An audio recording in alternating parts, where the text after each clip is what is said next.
inyong pag-anhi ha, pagkakita og suporta kay President Duterte. Di na nako siya nga naamon dinhi sa gawas. O niya, lingon siya na ihatag nga na daw niya kuno sa Ginoo kung unsa may mahitabo sa iya ha. Bahala na, so be it. O nga mensahe sa inyo. Kinangutan mo kong mensahe niya para sa inyo ha. Di lang ta surrender jud ma'am ha. Oo, dili na gisurrender. Dili ma'am, dili naaras jud diri ma'am. Any service nga kaya na mo ma'am. I-fight na to. Love sa ka na mo ma'am. We are also praying for you, not only for tatay. When you are okay, tatay is okay. Okay naman siya ma'am. Health-wise, na-istorya na ko ang doktor and naano sila ginabuhat sa iyahang medications.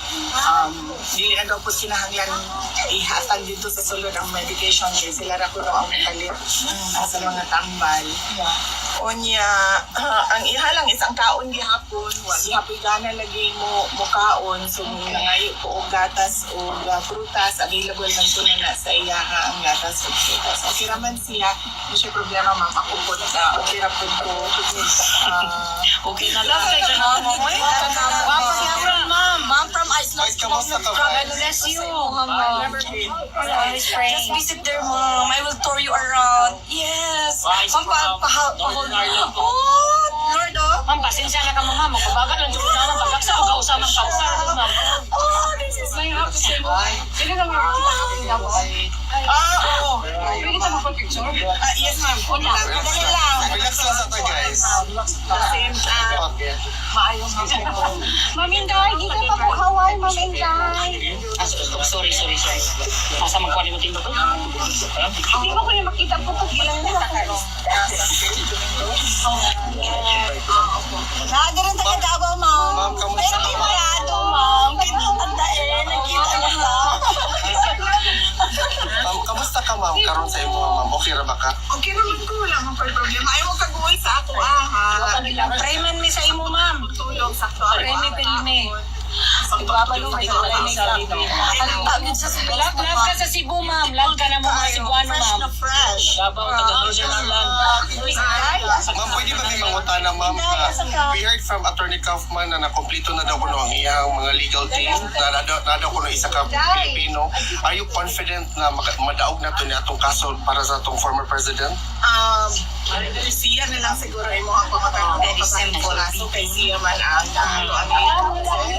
kagahapon na ako i-interview na isa ka abogado ko. Nagka-okay na mi, nagkasinabot na mi, okay man siya, maayon mag-report. Karong hapon, hapon na may meeting, dahil sa interview mo na mga abogado. Ma'am, laban lang yun, ma'am. Dami para sa inyo. Isa ma'am, yung Ika, ipaabot ano po ang naman to nangyari kay sa pakikipag-usap niyo po sa co-counsel last night po? Yes, nakausap ko kahapon. Hindi ko na lang sabihin yung mga pangalan nila, no, para hindi na hindi na sila magulo dahil mawala yung kanilang privacy at baka i-bombard sila ng mga tao ng mga tanong. Ibigay na lang natin yung pangalan ni Nicholas Kaufman. Hinayaan na natin sila kung gusto nila magmakilala ng ibang mga members ng team. Nakausap ko siya and may very intelligent, mataas yung experience, 19 years na ang experience niya dito sa ICC. Wala siyang ibang experience except ICC. So medyo alam na niya yung mga ins and outs of the court. And binubuon niya ngayon yung mga personnel sa kailangan niya. So ongoing yung mga interviews and merong meeting na mangyayari na mamaya. So ilan po ang kinausap niyo? Isa lang po siya? Kahapon, yes, ang assistant counsel. Pero ilan po ang bubuo dun sa legal team, defense team po? Initially 4 or 5. Pero depende yun sa kung gaano kadami at gaano kalaki yung trabaho na kailangan nilang gawin. Pero initial lang so ang maiinig Ma'am, yung sinabi po kasi si Attorney Kaufman na may Filipino rin po. Gaano kalaki yung role ng Filipino lawyer sa defense team po ng Pangulo? Yes, kailangan ng Filipino lawyer kasi merong mga i-argue doon na batas ng Pilipinas. Meron talagang Filipino lawyer kasama. Sina Dialdea po ba? Wala pa kaming nag-shortlist pa yung inutusan ko na mag-interview kay Nicholas Kaufman. Inutusan ko siya ngayon na maghanap ng Filipino lawyer. Pero Shortlist pa. ICC accredited na na. Likely hindi na. Kasi ilan lang naman yung ICC accredited. But we'll see. We'll see. Depende sa abilidad ng lawyer. Maybe yesterday po sinabi niyo po si mother niyo po ay decision po na pumunta po dito whether po siya ay makakasisiba or gusto na po siya. Okay lang naman. Kailan po siya darating? Nagsabi siya na kahit hindi naman siya basta malaman lang daw na President Duterte na dumating siya at nag-express ng kanyang moral support sa pinagdadaanan ni Pangulong Duterte ngayon. Next week, I think abot ata siya sa birthday, ma'am. Yun ata yung target niya na makarating sa birthday. VP, may na-receive bang letter si former president aside sa Dutch couple na nagbigay sa kanya from Filipino? Hindi niya nabanggit. Kasi marami kang na-exam. Hindi ko natanong. Okay. Sige lang, tanong ko sa kanya bukas pag bisita ko sa kanya. Tatanong ko sa kanya. Hindi ko yan natanong. Actually, nagpadala din ako ng sulat kasi din. Pero bago lang yung sa akin. Kailangan din pong dumaan pa sa box kahit na personal niyo po siya nakikita. Bawal magdala ng kahit anong bagay doon sa loob. So dadaan po talaga doon sa official process. March 23.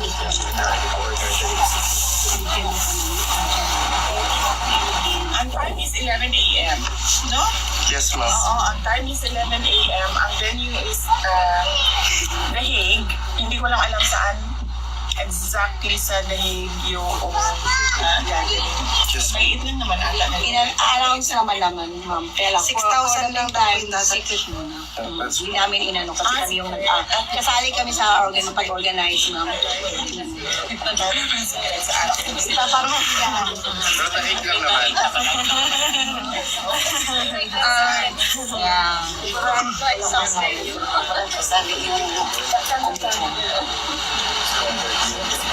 Hindi na pumupunta ng Ang atras ng balita bayan. ko, darating si Hanilet and darating si Veronica. Hindi ko lang alam kung anong dates. Yes, and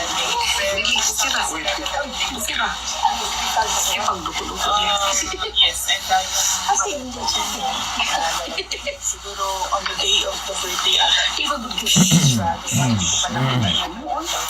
Kung Pulong po. Si Congressman Pulong Duterte wala pa siyang date. Pero may visa na po. Hindi ko pa alam, hindi pa kami nagkausap ni Congressman Pulong. And Mayor Basta hindi na talaga tutuloy. Si Mayor Baste ay parang pagkakaintindi ko sa sinasabi niya pagkatapos na ng election kasi kailangan niya asikasuhin yung campaign doon. Kasi tapos yung decision na yung nagdadala ng mga personas. Nang pasensya na po, hindi na rin po namin yung reaction niyo po sa sinabi. Nag-live po kasi si Attorney Harry Roque. May sinasabi po siya na, and I quote, talaga naman ako'y taga-sunod ni VP Sara. Susunod ako sa sasabihin ni VP Sara. At yan po ay walang halong kaplastikan. Kita niyo nga, sumunod ako sa kanya sa unit team. Ano nangyari? Pwede po ba kayo mag-react sa sinasabi po niya? Hindi ko anong context. Oo nga po, baka sumusunod lang po siya sa inyo. Tapos meron din po siya sinabi kasi na minsan natatakot ako sa iyo, VP eh. Kaya minsan may gusto kang gawin, sabihin ko, di ako sang-ayon, di ako makapagsalita. Di ko sasabihin kung ano yan, pero may dalawang bagay na ngayon lang nangyari na sumunod ako sa kanya, pero alam ko na hindi dapat. Meron siyang ganong sa live. Or napapag-usapan niyo po ba ito na? Siguro tanong niyo na lang yung comments. Correct. Kung ano yung sila sa Pero you don't wish to comment on it anymore. kasi hindi ko alam kung ano yung context ng hindi ko ko anong konteksto na sinasabi niya na may dalawang nangyayari. Hindi ko alam kung ano yung dalawang nangyayari. Siguro mas maganda kung tanong natin siya kung ano yung dalawang Comment po, kasi regarding po kay Senator Bato, na meron po siyang sinabi na kung sakali po lalabas yung warrant po para sa kanya, ano po siya, he will go on hiding. Meron po ba kayong comment doon? Well, yung ganyan kasi desisyon niya ng personal desisyon ng tao ba kung ano yung gusto niyang gawin sa mga kinakaharap niya na problema. Wala na siguro. As a person, kasi ang prinsipyo ko is kung saan masaya yung kaibigan ko, ay kung ano yung desisyon niya, saan siya masaya, komportable doon sa kanyang mga desisyon, support na lang. Oh, that's true. As a friend, no? Ganun yun sa akin. So, hindi naman niya ako abogado, hindi naman ako kaparte ng kanyang grupo sa mga nag-a-advise sa kanya. So, kung yun yung personal na decision niya as a kaibigan niya, na-respect niya yun. Hindi nakausap niyo na rin po ba si E.S. Vidaldea? Natanong niya na po ba kung kamusta na po yung kalagayan niya? Bago ako bumisita dito sa detention center, bumisita ako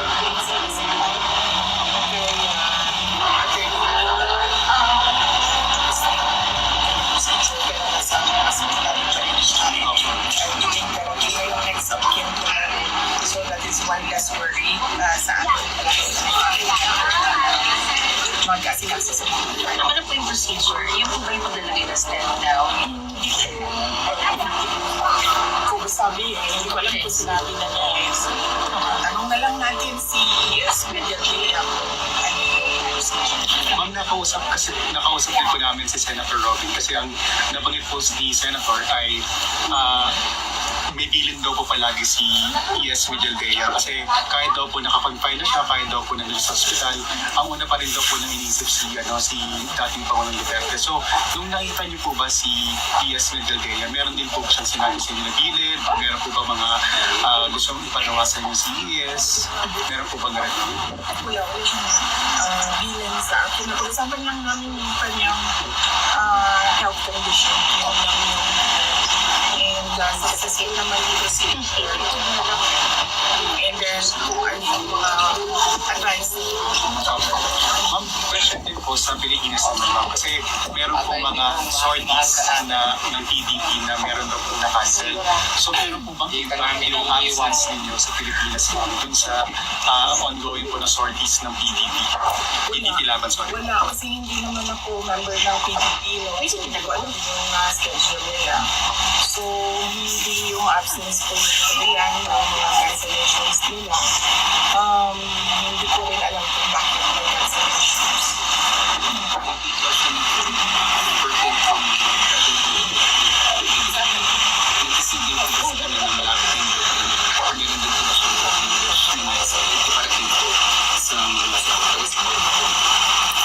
Hindi ko pa siya natanong kasi magkikita pa rin naman kami bukas ay next week no, bago mag-birthday.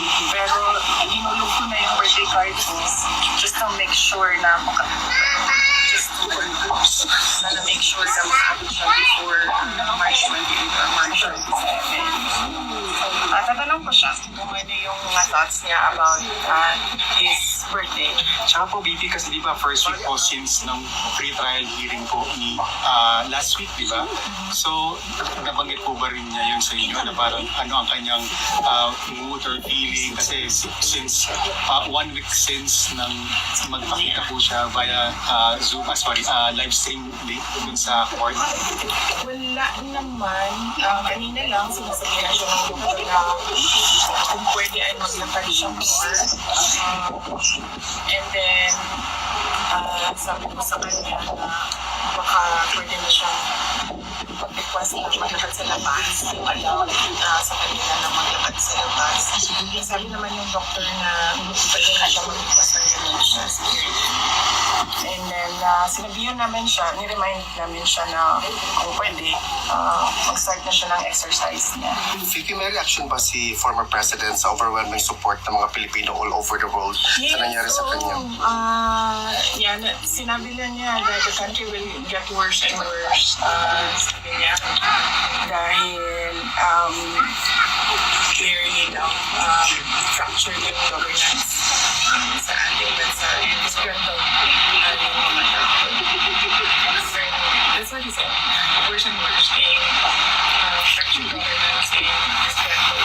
Pero yung sinabi niyo po, VP, na kahapon na mag-uusap po kayo ng mga Dabawenyo para mag-plan kung ano po yung mga gagawin para mapauwi na si Presidente. Kailan po yung mangyayari? Kung nandun na po ba kayo? Or meron na kayong mga initial talks right now while you're still here para maplano na po? Wala pa. Iwan ko na lang kung gusto nila pag-usapan na ngayon, iwan natin yung doon kasi mayor naman sila, may vice mayor naman sila, may mga konsehal naman sila. Hindi ko pa matutukan yan ngayon kasi kailangan ko lang buuhin at tapusin itong sistema dito sa The Hague. At yes, ang next na pag-uwi ko sa Davao ay sa election day pa. Bumoto ako sa Hindi ko sila dito kanina sa mga So be it, he was referring to his state. Sa kanya, pagpasajos ko na yan lahat. Pagpasajos ko na yan sa lahat kung anong mangyari sa buhay ko. So, ang hirap mag-recall from memory kasi paper and pen doon sa loob. Parang ibig sabihin ko ba nun? Parang, kumaga parang tanggap din niya kung hindi siya makabalik ng Pilipinas. Meron din po kayong sinabi. Paano siya? Hindi naman ganun. Sorry po. Nagtatanong lang ako. Relax guys, relax. Sinabi na sa Senado po, Enjoy lang tayo. Hindi na mababalik sila sa Pilipinas. Relax. Ako ang nagsabi nun, yes. Meron po ba kayong ibig sabihin doon na, sorry, pasensya na po kayo. Okay, no worries. Nagtatanong lang ako, nagka-clarify lang po ako kung ano pong ibig sabihin po. Ang ibig sabihin nun is yung discussion sa Senate. Meron silang discussion kung tama ba ang buhay, hindi ba tama ang buhay, illegal ba ang ginawa, hindi ba illegal yung ginawa. Sabi mga it was an extraordinary issue. Pero na anong pagtatalungan nila doon, whether it was a kidnapping, it was an extraordinary condition, it was whatever. Hindi na nila balik yan. Sinindi siya sa loob. Hindi Iba yung tanong eh. na makalabas siya is to the system inside the system. Yun yung experience. Pero confident naman din ang iyong pamilya and the legal team. Interview niya reporter. Buong mundo. Best siguro if you ask Attorney Hoffman. Yeah. Mami, nagkalag na. BP, Relax lang tayo guys. Relax. First of all, ipabot ko, BP, na lahat ng European country, para i-recognize ko rin yung mga malalayo taga Norway, taga New Zealand, Hawaii nandito, Ireland. So lahat ng European country, i-mention ko para malaman na nandito talaga. Everyday yan nangyari kasi since dumating si PRRD, dito ako harap. Protestor. Yan ay paabot ko. Para malaman din niya, tulad yun, ngayong araw na ito, March 21, Friday. Sila siguro natin, March 21, Friday, tapos lagay niyo yung mga pangalan niyo, tapos ihulog niyo na lang dyan sa... Alam niyo na yung Ginawa namin ngayon, ma'am. Ginawa namin ngayon. Yung yellow box. Late kasi kayo. Nandun kami sa kamera. kasi Manila. Late kayo eh. Kami BP yung organization namin, United Filipino-German International. Alam mo na yung BP Betty Prado. Oo, Davao po. Alam mo na kung sino. Ako na Tagalog. Alam mo na. Ganda siguro na, ano yun ba, every time na mayroong nandito, magdala ng paper and envelope, sulat yung pangalan. Attendance, ma'am. Ipaabot BP, ipaabot ko ito dahil yung ibang mga members talaga namin sumasakit na yung tiyan dahil sa problema, umiiyak pa yung mga, sabi ko kayo maniwala dyan sa mga fake news dahil yung paninira. Sumasakit na yung tiyan nila dahil lang nag-connection sa consumption. Ngayon, ipaabot ko ngayon, BP, na maganda yung okay yung ni PRRD kasi talagang grabe. Ikaw mo, pero utana mo sa sulod kanina kay about sa kuan bitaw kadali naman to question yesterday I think or the other day sa imo ha kung pwede ba maghanda og pagkaon kang tatay bitaw. So nangutana ko sa sulbutan man ang mga nasa tubangan kanang pwede daw bisan gamay nga buka ni face or anything nga mo gusto isa sa imong heart nga ihulog lang dito pero food is not allowed na makuan ka kay naaman daw tinud ba VP na daw listahan dito sa mo bisita bitaw kung na-order na pagkaon si tatay nga something mo na nag-isulti ang guard nga ingon na VP. Tahan sa bisita. No. I think kanang kung order bitaw, At murag menu. urag something ana VP. Ang nakasiguro. Kay basin para si tatay taon mapatuyangan bitaw kung gusto siya rice, murag pwede siya mo kuan. Inom na ko siya. Siya mo inom og wala sino. So, inom na ko siya. Murag mo sa siya ata. Ano kainom. Ang sugat ng gamot siya dito. Pero why kula VP, why coke? Wala kayo na mo coke. Wala kayo na sa coke zero. Maayo di ID. Coke ka na naman. Ay salamat taon eh. Magluto may bulat. Thank you. Nininingon siya mura daw Spanish. Mo request lang yun siya, Ma'am VP nga, ipaluto-luto ang kanon kaya ang Dutch baya nga rice is tagudtod. Oo, yun. Oo, kasi may pasoy lang si Presidente oy. Ilaw, VP. Oo, tagudtod ito yung rice. Former president po ay lawyer po. Sa mga kabayan, pinaabot niya. Saan po ang extent ng pagtulong niya po sa defense strategy? Meron po ba siyang access doon sa meron po ba siyang mga libro na binabasa doon na pinalaman sa legal, sa ICC, na mga po ba niya sa inyo? Hindi ko alam kung ano pinag-usapan nila ng lawyer. Kasi wala akong privilege sa communication. So, nakikinig sila regarding sa mga tapos nila record yung conversation na so, hindi ka mag-usap about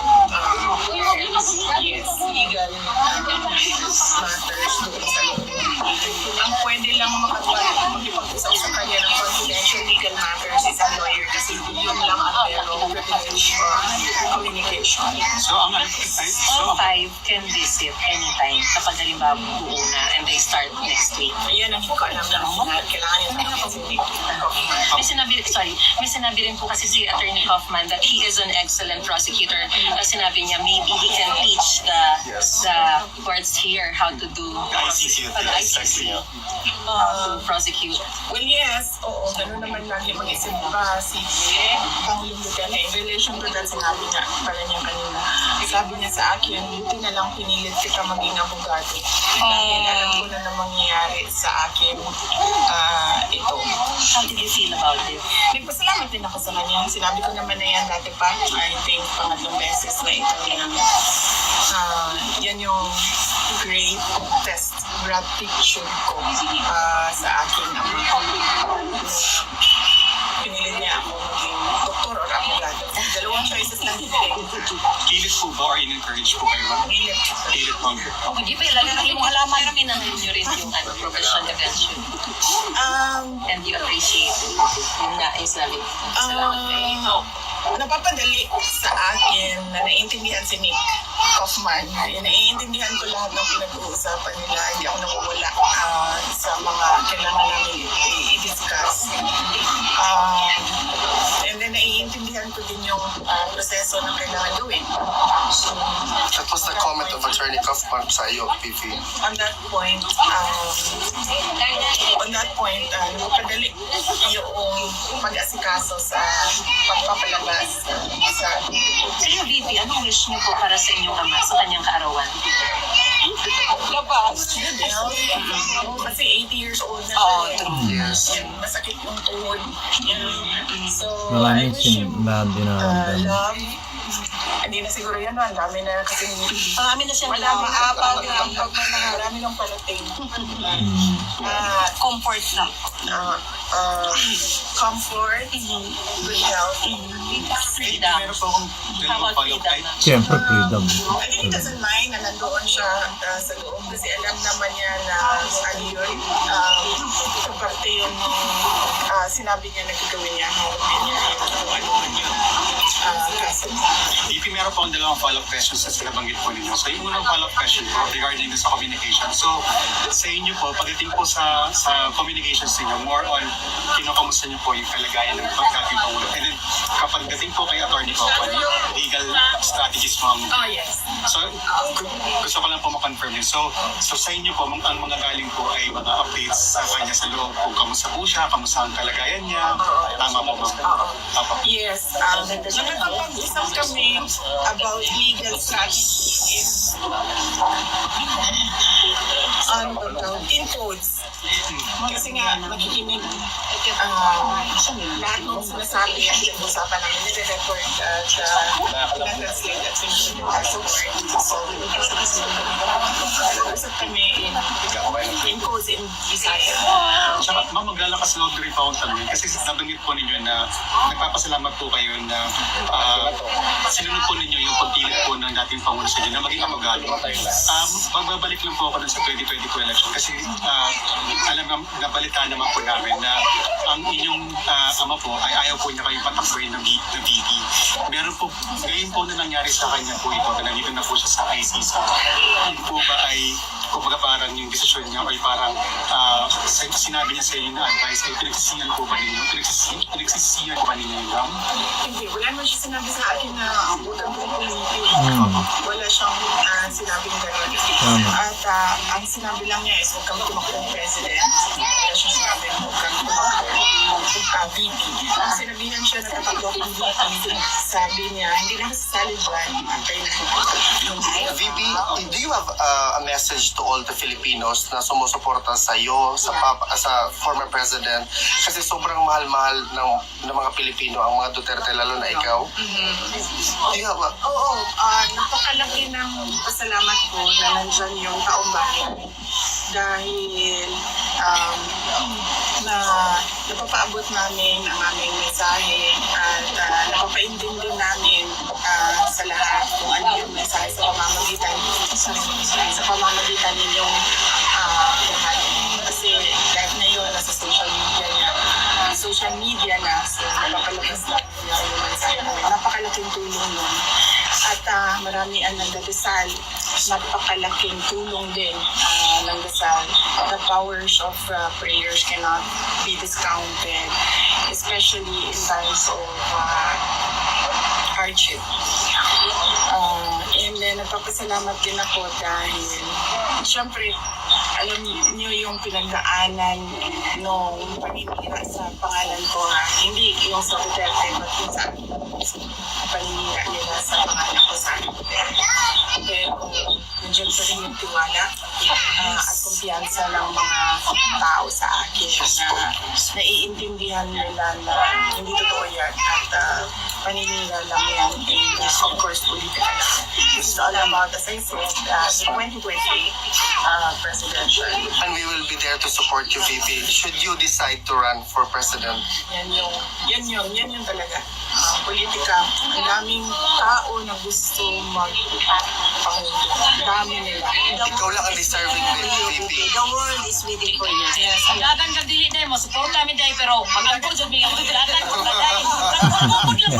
Nagugod lang ba? Huwag niya po ni VP, oy. Another question po ulit tungkol naman sa mga VP. Kasi di ba mga ilang araw niya na rin po nababanggit na kapag pumibisita po kayo dun sa loob, lagi pong sinasabi sa ni former president na pinauwi na po niya kayo. Ito po ba ay isang bilin din o isang advice na susundin niyo na tutuparin ninyo na uuwi po kayo? Oo, nasabi ko naman na yan nung unang interview, no? Inaayos ko lang yung sistema dito sa tapos babalik ako ng Pilipinas. Ayusin ko na naman yung sa impeachment case ko. And then, balik ako sa office namin. And then, I just go back and forth sa opisina, sa impeachment, and dito sa LCC. Bagay lang yan sa VP, salamat talaga. Thank you. Yes po, may problema. May problema, VP. Yung Relax lang, relax lang, relax lang. Relax guys. Yung kahoy, yung maliit ka sa Relax guys. Relax guys, relax. Sila. Pagkamay kayo ng kahoy. Dito yung pasok ha, tapos dito yung labas. Mula sa una. Rose from Iceland. Hindi naka-video yan, naka-video yan. Puro Naka-video man ni ma'am. Picture niya, picture. Okay ni ma'am, okay ma'am. Sus VP, magiging akong presidente, oh. Okay, thank